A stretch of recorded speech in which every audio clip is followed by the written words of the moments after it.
IVM.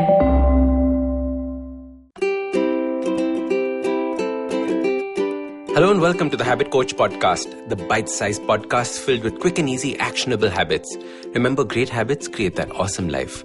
I am Ashdin Doctor, your habit coach. And today's fun fact of the day has to do with daily planners. Did you know that the first daily planner was introduced in 1773? It was created by Philadelphia publisher Robert Atkin. It was a planner that was divided into sections by week, very similar to the ways that we have daily planners now. And on the left-hand side pages was a place to maintain all your expenses. On the right-hand side was a place for memos and meeting information.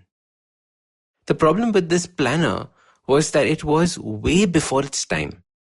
The Industrial Revolution had not yet taken place, which meant that the administrative forces that would have actually used the planner had not been created yet.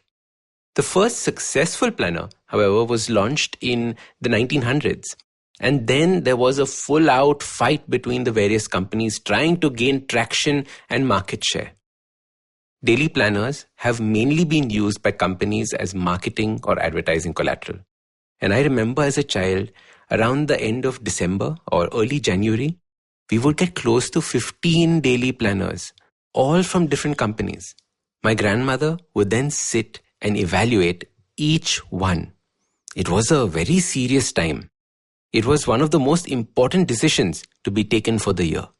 Then, when she finally decided on a diary, she would painstakingly go through each page and copy all the important dates into the new calendar. Birth dates, anniversaries, everything from the old calendar. Then came all the phone numbers. One full day was dedicated to just this activity. And these are skill sets that have now been lost forever. Through the year, she would record on each page the amount of milk that was bought, the amount of mutton that was bought, the money spent on vegetables, etc. Each party, social events, weddings would all be written down in that diary. It was a record of our life for that year. Scheduling has come such a long way since then. We don't have grannies writing notes for us or copying each birthday. The tools for scheduling have become so advanced that it's amazing just how much we can do at a push of a button or the tap of a screen. Yet no one teaches us how to use it effectively. One of the things I spend a lot of time with my clients on is scheduling their time. Most have never used a schedule in their life. Only meetings and birthdays are scheduled and everything else is left to chance. So when they begin scheduling, the first mistake that they make is often over-scheduling. We are a society that believes more is better. The more we can pack into the day, the better. The more I can push myself, the better. Well, that is not true.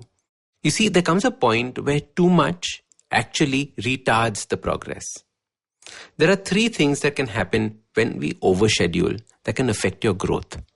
The first is that oftentimes when we schedule too much in, we don't give ourselves enough time for relaxation or a break.